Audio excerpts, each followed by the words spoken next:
Back at the Prudential Center, Steve Peichel and the Stony Brook Seawolves trailed by 7 at the break. Last year they started 3-6. They ended up winning 19 of 21 to finish their season 22-10. They're off to the best start in school history, and Fuquan Edwin, a sloppy turnover to start things off, and you're right about Kevin Willett wants to get off to a better start than he did in the first part of this game. And Steve Peichel, with 3 new starters this year, doing a terrific job of getting his team ready to play. New faces, some transition, but they had the good expectations again coming into this year. It's not surprising how well they've done. The alley-oop to McAllister. Yep, they looked for that in the first 2 plays they've had. One at the beginning of the game, this one right there, and they first one leading off the game after the jump ball. He just missed the dunk right there. That's not a good handle pass, just a touch off. Edwin only 2 points in the first half. And a turnover by the Pirates. Nice move by Jackson defensively. Renton spins inside, missed the shot. He got the outlet to Edwin. Full of 15-footer. No good.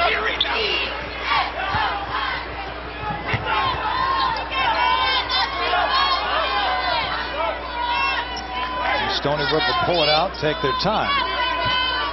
They seemed to play better in the first half, Jim, when they were getting turnovers and running. Right. Once Seton Hall lulled them to sleep in this half-court game, Pirates took over. Mobley running the court, beautiful feed, easy 2. Cosby with that look. Bigs can run the floor, you're in pretty good shape. Doesn't matter what league you're playing in. Seton Hall had 9 assists on their 14 first-half baskets. Dave Coley, he has been a factor on offense tonight.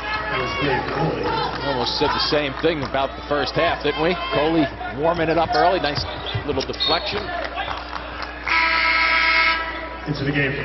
And an early substitution, Anthony Mayo comes in for Stony Brook. He replaces Jameel Warney, the freshman.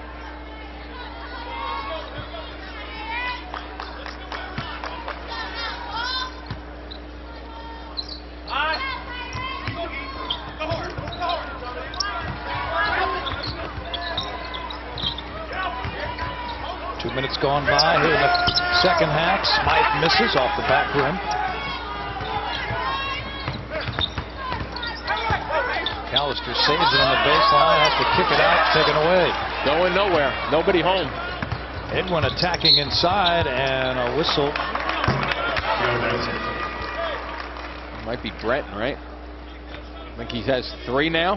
That's his 3rd, and that could be a big factor here, as Steve Peichel is going to have to go to his bench. And he'll bring Ron Bracey in, the senior from Cincinnati, when he can.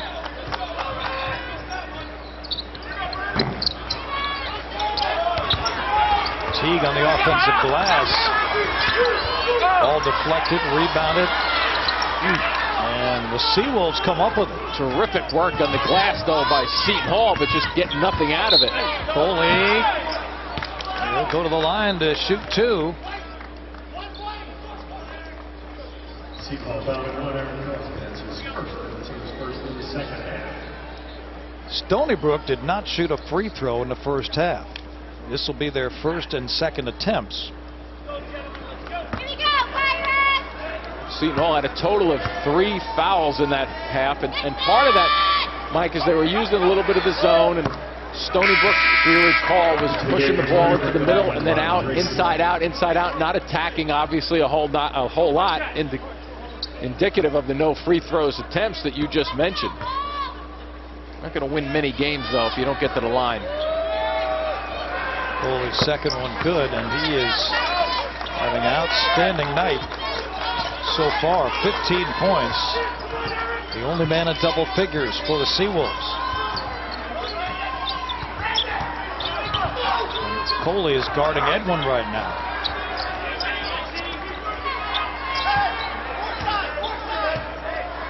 Pirates will back it out, take some time off the clock. Mobley will try. Coley comes up with a rebound. One of the things Stony Brook prides themselves in is rebounding the basketball. And you notice that trip. 5 guys were in a spot on the floor where if the ball kicked out in any direction, they would have had a shot at getting it. They keep looking for that lob, diagonal lob, too, from McAllister. They're going to get it one of these times. And last year, they were 4th in the United States in rebound margin. And Coley, step-back jumper.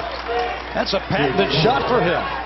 Yeah, and their rebound margin now is pretty good also this year again. 17 for Coley.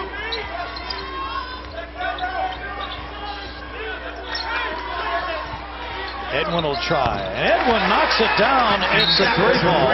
And a timeout called by Kevin Willard. Seton Hall leads by 6, so Fuquan Edwin's been very quiet, but not this time. Spino, Jim Spinarkle. And an update on our one-on-one. We began the broadcast with Tommy Brenton, the America East Defensive Player of the Year last year, and an All-America East performer. 4 points, but foul trouble has really bothered both of these guys. Absolutely, and I think from Brenton's perspective with the 3, when he does come back on the floor, he's got to be real careful. Nice little jumper right there again for Jackson. Anthony Jackson, who averages 13, now has 11.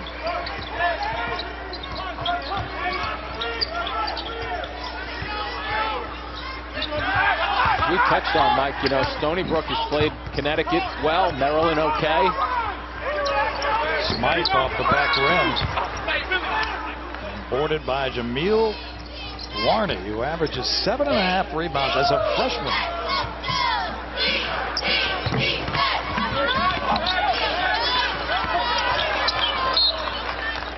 Ball nearly stolen by Ron Bracey, but Pirates will keep it. There is a timeout on the floor, ladies and gentlemen. You know, that's going to give us 15-8. The dad of Jameel Warney, who went to Roselle Catholic, the all-time leading scorer there. As a freshman playing here at the Prudential Center tonight, struggling a little bit, 2 of 8. It's always can be tough coming home to play in front of the home folks. Maybe tougher for Dad watching him play too, right? Sometimes. I would agree with that. Warney, 4-time Rookie of the Week already, so I don't think he's going to go away. Still a long way to go. 15 minutes in this game. A lot of people at Stony Brook think he's the best recruit ever there. As Edwin continues his struggles, he's 2 of 7. Pirates started the game 3 of 7, fell behind by 10. Here's Teague inside, he's fouled. And the Pirates have started this half 2 for 10, yet they still lead by 4. Teague at the line for Kevin Willard. 56% free throw shooter coming into tonight's game. Well, that's about what Dwight Howard is, right, with the Lakers? Have you noticed they moved him back off the foul line about a foot, and he's actually making some free throws now? Key word there, some. Well, you got to try something. Let me ask a question, which is not grammatically correct. Some of how many? Some of too many. Yeah, exactly, right? The 2 free throws that time by Teague. I like this change up by Kevin Willard's Pirates. They take a little time off the clock, and Brenton feeds it down low to Warney. Missed the shot. Here come the Pirates. Dealing in the corner to Edwin, and this time he rims it in and out. 3-on-2 break. They go to the pull-up jumper, and it's good. Anthony Jackson. Now that is something you don't see as often on the college level, the pull-up mid-range jump shot. Right, exactly. It's, you know, sometimes there's a wall at the three-point stripe, and guys just put the brakes on. Nice. And a lot of times, you know, in the old days, Mike, you'd see a 3-on-2 break and you get a layup. A lot of times when they go for their layup, they go for lob layups instead of regular, just traditional ones. Wow, Seton just can't find it, huh? Edwin can't find it at all. Here comes Coley. Jackson will try another one. Oh, in and out. He's got good-looking rotation on the ball every time he shoots it. Jackson from Columbus, Ohio. He's just a junior. Down low to Teague again, and he's fouled. Yep. Jameel Warney is getting a little bit of an education and defense on the interior. Warning, that's his first team. It's all about where you set yourself up from an offensive player's perspective. There's the catch. He's got him on his back to begin with. And it's a good call from the officials. Warney gets him right across the wrist. And he tried to block it with his right hand. Yeah, he's just out of position, right? Just can't get around quick enough, because the first move when he was out of position defensively, he was towards the left side of the lane. The ball came to the right pretty much. Even if you have a small guy catching it there, he should be able to get to the line, worst case. Teague will have another try. And that one is no good, but tipped loose.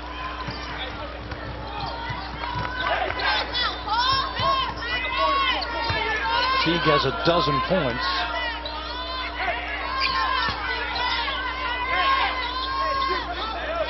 Coley from long range misses everything. Rebounded down low by Ron Bracey for an easy layup. Great opportunity to get offensive rebounds when you either get a ball that misses everything on an air ball or misses the rim. It's just, once again, it's hard for a defensive guy to block you out and keep you off the glass. He's expecting the ball to go up. And they try to find Teague again. They are feeding the middle, but that time he turned it over. Yeah, you take a look at this follow-up, right? Defensively now you're thinking, okay, block out. 3 seconds later the ball's going to be rebounding. That thing comes off in a hurry. It's back on the floor in a second and a half rather than 3 seconds. Brian Oliver gets back in the ball game 7 minutes into the second half. He was the igniter in the first half with the Pirates trailing. He poured in 20 points, and Coley almost turned it over. Breton comes up with it. This is not the greatest of sets by Stony Brook. Coley floater goes down. But their guards make something happen out of it. I mean, I'm sure Steve Pico standing there on the sidelines saying, wow, what does this one look like for about 10 seconds? All's well that ends well. You got that right. Oh, the ball stolen by Coley. On the move. Takes it to the rim, lays it in. And the Seawolves have bounced back to lead. One thing about Stony Brook, early on in this year, they've established they don't go away. They were down 20 against Maryland and made a game of it down the stretch. Played well against Connecticut like we touched on. So Kevin Willett understands this, and part of this timeout is going to make sure that his players understand this and don't get the holiday blues right now. Last lead was 27-26 for Stony Brook. Here's that set play I was talking about, Mike. Fall down, drift through, come across, and now you make a basketball play to finish it off. And here we have a little prettier play by Coley coming down, a nice solid drive to the middle of the floor, a little bit of a crisscross and a finish. So one not so pretty, the other prettier, and either way you take it, Steve Pico will get 2 buckets at him and be very happy with a 1-point lead right now with 12 and change to go. Coley went to Thomas Jefferson High School in Brooklyn. His career high is 21. He had that against Northeastern twice last year. So he's on his way that direction. He's matched it tonight against Seton Hall.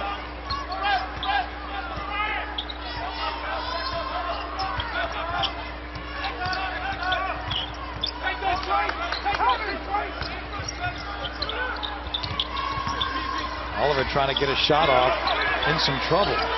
2 seconds.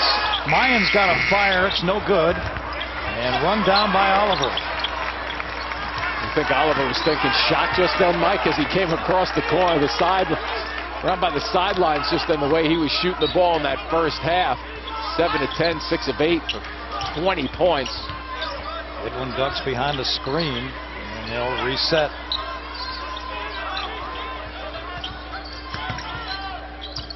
Stony Brook doing a good job of sealing off that paint right now. They sure are. Not allowing the perimeter guys to break anybody down. Mayan will get it to the rim, and the whistle blows. Stony Brook foul number 12. There'll be free throws coming when we return for the Pirates. They trail by 1. 63-61, March 13th in the NIT. You think they remember that one? I know somebody who remembers it right there, right? Those are the types of games you remember for a while. It was the second NIT in 3 years for Stony Brook as Steve Peichel has gotten this program off the ground. His 8th season. Last year, 22 wins, a Division I record at Stony Brook. Trying to beat a Big East team for their first time ever. Right now, Seton Hall by 1. Yeah, they've worked to get that lead back. Seton Hall 4 turnovers in the second half, 2 of 13 from the floor. Oliver with no shots. Oh, Varney got open and could not complete the play. Had a nice angle, too. Oliver will try for 3. That's way short. Must have heard me. Brenton attacking the glass. Put it up, and he's fouled. One thing about Tommy Brenton, he does not shy away from contact. No, he doesn't. That's for sure. Looks to do a lot of things for Stony Brook in terms of being active with the basketball. Here's a nice move. You saw that there was a lane for a second. Closed up pretty quickly just then by Teague. So Brenton goes to the line. He's a 67% free throw shooter. Tries to tie it up. He's had 42 games with double-digit rebounds in his career. 18 double-doubles. So we talked about at the top of the broadcast. This guy is one of those players that just fills up that stat sheet, whatever it may be. Yeah, and he's a throwback the way he plays. You know, he's not just looking for shots and looking to be the lead scorer. He's content making sure they win and making sure he sets other guys up. And a ball deflected loose as Teague couldn't come get it. Good work there by Warney, too, defensively. Deep corner 3.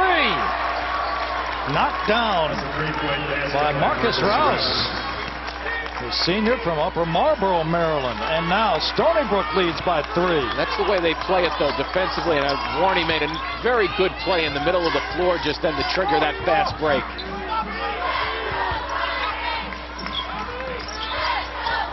Finding Oliver a little bit better. Stony Brook now 6 of 11 from three-point range. Yeah, Edwin had a good look that trip, too. Didn't get it to go down. Varney open that time, and he couldn't get it to drop. It'll get 2 free throws. Well, he missed the previous one. He gets bumped on that one, but the key is he's not going away. He's not shying off, and Dad continues to look on. He's waiting for the ball to go through the hoop also. A little bit of frustration for his son out there. One thing about Varney, and I don't know if you believe in this stat, but he's in the top 10 in the country with plus-minus ratings. They're doing that a lot now statistically. He's +9 when he's in the ball game for Stony Brook. Only 2 of 10 from the field, too, right now. He came in shooting 65%. Yeah, that plus-minus can be deceiving, though, too, Mike, every so often. You know, you get on the floor, and one guy starts to screw up big time. You know, take, for example, the first half, right? When Oliver comes out and buries those threes, right? Boom, boom, boom. He gets 9 points in a hurry. Well, if you're on the floor, you're not guarding him. You're -9, I guess. You know, so it's like... All right, the statisticians around the country are now coming off that stat a little bit. Stony Brook on an 11-2 run, leads by 4. Well, let's put it this way. I wouldn't yank a guy because of that number. Now, if he's guarding Oliver in that example, then I might think about it. Another steal. Nice play by Brent. Seawolves on the move. Brenton feeds it, and the ball deflected, blocked by Oliver, but a foul called. Stony Brook looks so much better on the run. Yes, they do.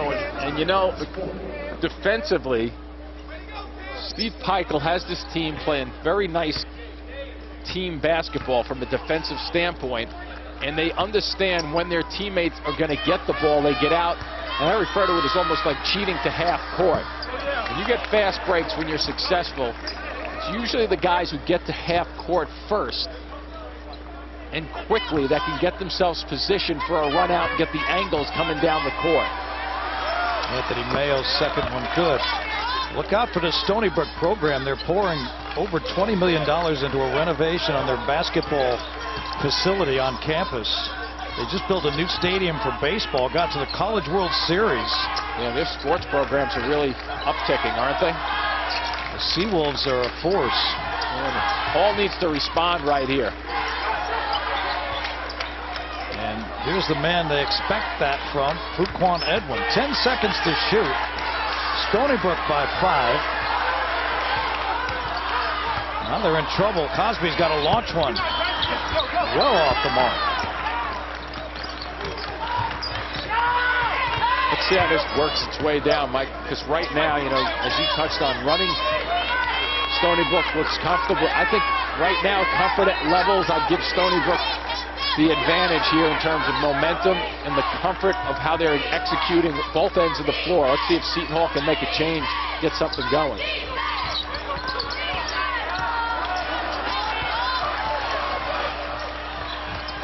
And a balance with Stony Brook. Cosby, shot blocked, but the putback is good by Brandon Mobley. And Cosby understanding that he had to do something to get the tempo changed right here. Renton. And a lot of wild attempt. Yeah. Here's Edwin. Blocking call. Yeah, that's a good call. Carson Purifoy was called for the foul. Timeout. Michael beaten in the conference tournament by 2 to Boston University 2 years ago, and by 7 last year by Vermont. They have 1 win over a Power 6 conference team ever, Penn State. Dave Coley has been one of their keys tonight. He sure has been. Comfort level, smooth, getting out on the break. And one thing they've been doing well is when they've gotten the break going, spotting up for the jump shots and looking to beat Seton Hall down the floor selectively, which does work, especially if you can reduce the turnovers. They have 9 and Seton Hall had 14.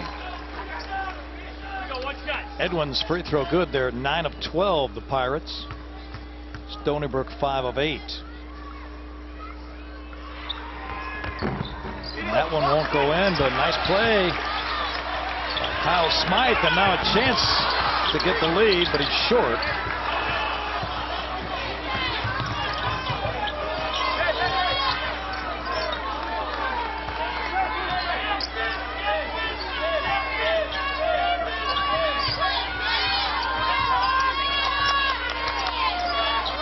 Under 7.5 remaining. Stony Brook has made some big plays off turnovers, and again, Dave Coley finds his way to the rim. It's a nice blend of patience, too, with Stony Brook right now. That offensive set. Seton Hall defender gets tied up high on the screen and be able to break things down. You take a look at the night Coley is having. Ties his career high at 21 and stuck on the 21 right now. Jim, this guy is a definition of a late bloomer. I mean, as a senior at Thomas Jefferson High School in Brooklyn, he was named to the New York Post All-Brooklyn second team. He wasn't even a first team in the borough of Brooklyn. And here he is at Stony Brook, really having an impact. Oh, I missed them both. Wow. 78% free throw shooter also.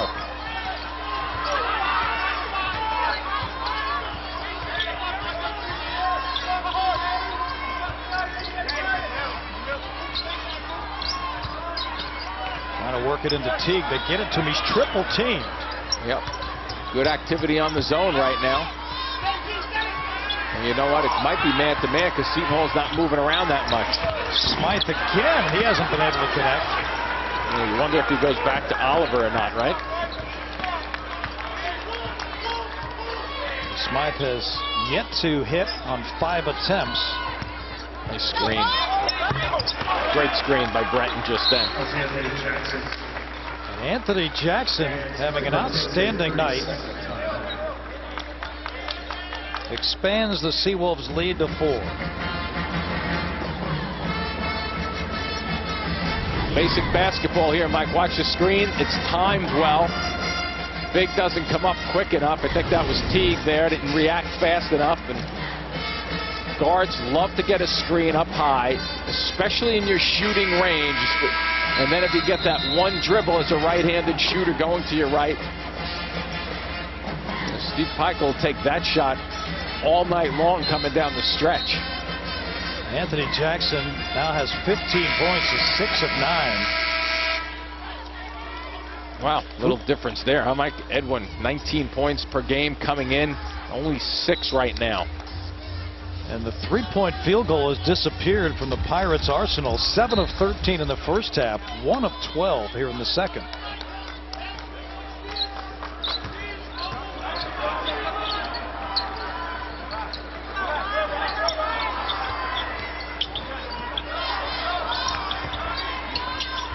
They're really working on keeping Teague from getting the ball down low, and Mobley will go to the line to shoot 2.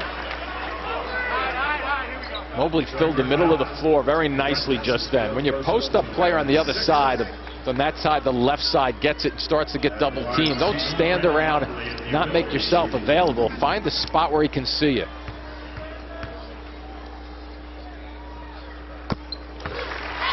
Brandon Mobley cuts the lead to 3. That's the 4th foul on Tommy Brenton. And he's going to come out of the ballgame with 6:12 left. There's Brian Oliver, had 20 in the first half, Jim. 7 of 10 shooting, only 1 attempt. Wow, in the second. it's amazing.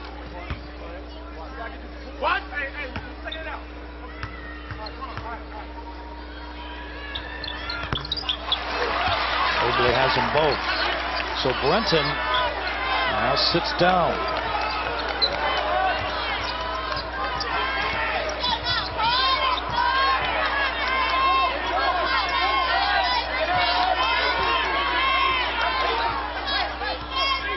Two-point ball game, under 6 minutes to go.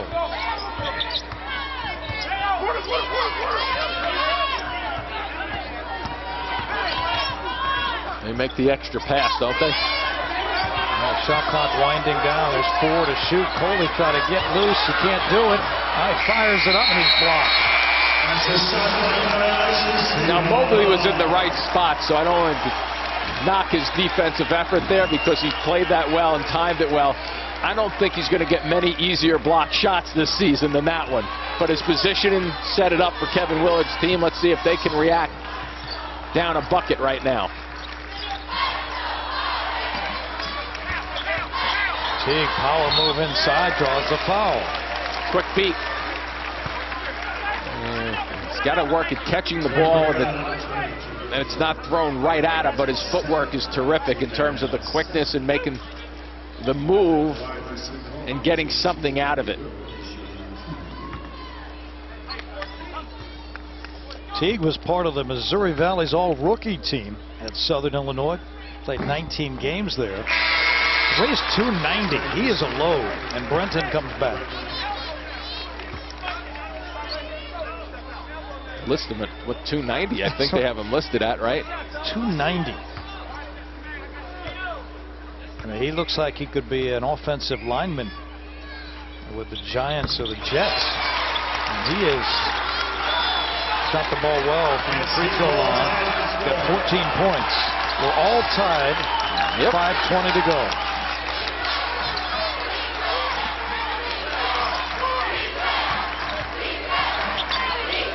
Brenton muscles his way in.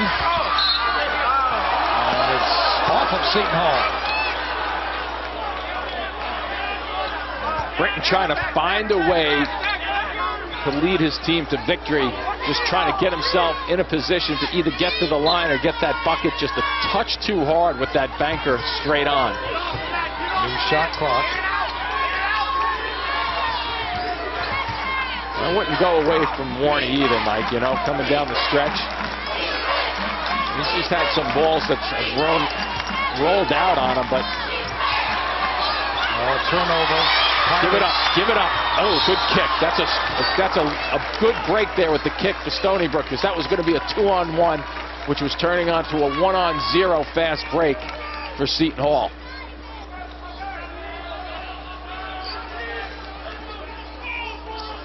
Kevin Willard Gets a play called. Yeah, I think it was Edwin that was running the court on the right side who had a layup if it weren't for the kick ball.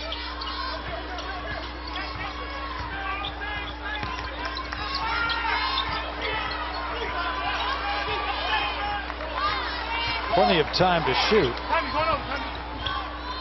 Tom Mayan, the freshman guard, handling quite a bit. In the corner, Brendan Mobley gives the Pirates a 3-point lead. Kind of lulled everybody to sleep, didn't he? Stepping away just then. And Mobley into double figures, now has 12. Big with some range, not a bad guy to have on the floor. There's Warney, the freshman, back to Coley. Ducks inside. They use the dribble well. They really use the dribble well. I'd love to see that. Instead of just standing there and catching it, make something happen. The guy's running at you. Don't settle for a jumper. Put it on the floor. You take a look at the three-point numbers. Bracey's field goal. Oh, missed layup by Mobley. Terrific pass and cut. Well executed except for the finish by Seton Hall just then. Big gets doubled. Teammate helps him and slices as another guy, the small forward, or the big forward, I should say. Seton Hall leads by 1 despite shooting 35%. Whoa. Seawolves got lucky that time. And Steve Peichel didn't like what he was seeing, so he called a timeout. That's a 30-second timeout. Seton Hall with the 1-point lead coming down the stretch. Mobley just steps out. Nice range, nice smooth stroke. And here's what I mean. See a guy defensively coming at you. Don't stand there and wait for him. Put the ball on the floor. We talked about putting pressure on the ball a lot, Mike, from a defensive standpoint. That was an example of an offensive player putting the pressure on the defender and making him play me. 3:17 remaining. We got a nice finish coming our way, don't we? Stony Brook only has 1 timeout remaining. Good numbers there by Mobley. 4, 10, 8 rebounds to go, though, with the 12 points.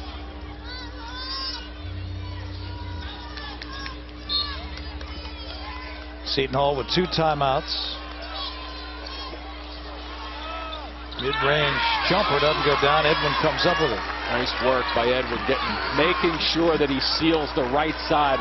So many of the misses, the higher percentage of the misses from the left side end up on the right side. Seton Hall has had the better of it on the glass, 36-29. Could come down to that. Edwin, little pull-up is good. That's what he's been doing that so well. Just 3 of 11, but that was a key bucket.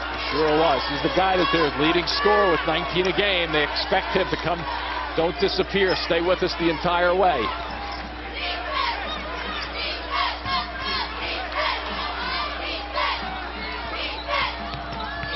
Coley out of control and lost it. Just going to say, Kevin Willard's team is upticked on the perimeter to start with at the defensive end of the floor. Edwin, the ability to put Seats and a half to go. Seton Hall on a 9-2 run since then. Leads by 3. Mike Crispino along with Jim Spinarkle. Prudential Center in Newark. 2:27 remaining. Kevin Willard looking for win number 11. 6 in a row if they can hold on. Stony Brook off to their best start in school history as a Division I program at 8-3. Sure that Kevin mentioned to his squad right now how important this possession is right now. We got a lead. Make sure we get a good shot, run your sets, and be unselfish with the basketball. Freshman Tom Mayan, the left-hand point guard, deals it over to Edwin. Yeah, watch for Edwin eventually get in this sequence. He'll reload right now, see if they can get him in a slashing position to make something happen. Oh, the cross-court pass picked off by Brenton. Long pass, that's a tough one.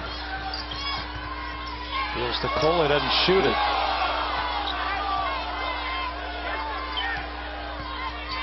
Brenton attacks and deals it for a dunk.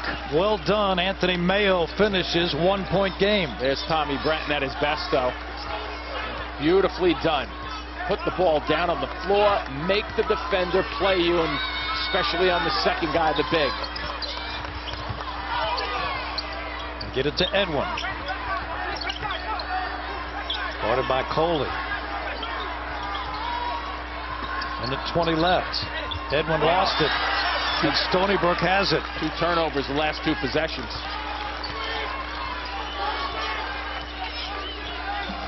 The importance of making sure you don't turn it over, especially in the last 2 minutes of a game. 1 minute remaining in the second half. Coley's had a career high night. He may get a timeout. Step back jumper. Oh, in and out. Steve Peichel was up off the bench. He got both of his hands from the cross position. Mike, he was getting ready to call a timeout. The Hall. Final minute. 1-point lead. Man, boy, Edwin was open down deep. They're going to have to shoot it, and a timeout by Kevin Willard with 17 on the shot clock.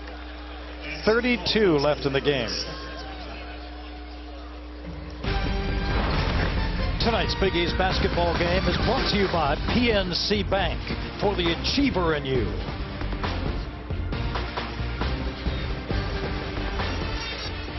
We're headed for a fantastic finish. Seton Hall out of the Big East, trying to win their 6th straight. They've got a timeout remaining. Got a foul to give, and they have the possession arrow. So, Jim, a lot of things in their favor here in this final 30 seconds.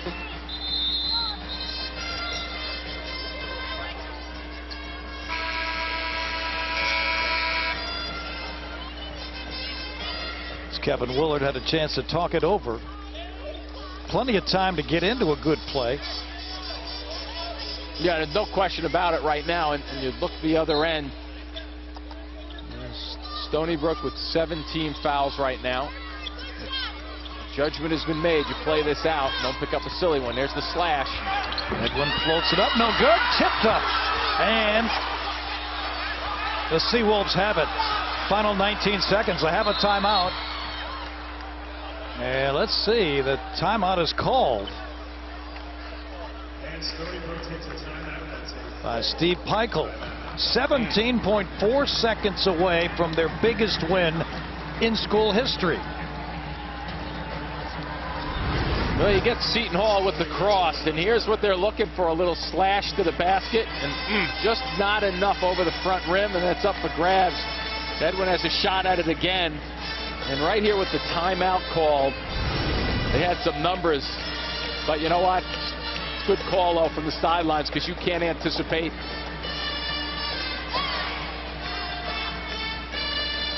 Stony Brook has no timeouts left, so they've got to inbound the ball. That's the first thing. You're absolutely right.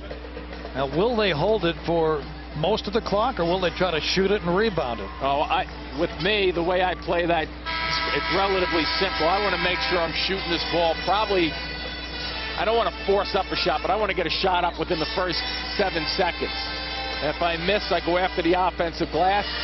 If I make, you play defense. If you miss it, then you also go into your fouling game also. Now, Seton Hall has a foul to give. That's another possibility. This game is being produced and distributed by ESPN Regional Television, Inc. Mike Crispino along with Jim Sponarkle. Stony Brook has fought Seton Hall throughout, led by 10 early. The Seawolves trailed by 9. Mike, that's another reason you want to go quickly right now. Because if you wait till the very end of the game to take a shot at winning it, you can use that foul with your Seton Hall. There's a hand check. See, I'm not so sure about that one right there. Because what's that guy going to do offensively against you? He's just trying to get the offense flowing. I think you stay with him 3 or 4 more seconds. Once again, to your point, get the ball in bounds. And we have some fun coming down the stretch. Here's Jackson. Now Brenton. And they try to go to Warney. He catches and saves. That was a game saver right there. Sure was. A lot of contact on that curl just then, too.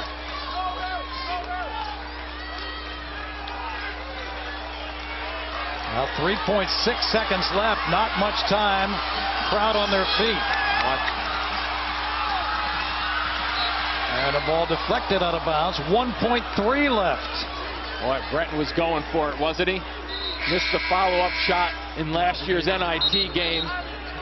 Trying to squeeze his way through. Steve Peichel trying to Watch for the lob. shout out some instructions. Brent looking for help, has no timeouts left. Jackson at the buzzer, no! Pirates survive.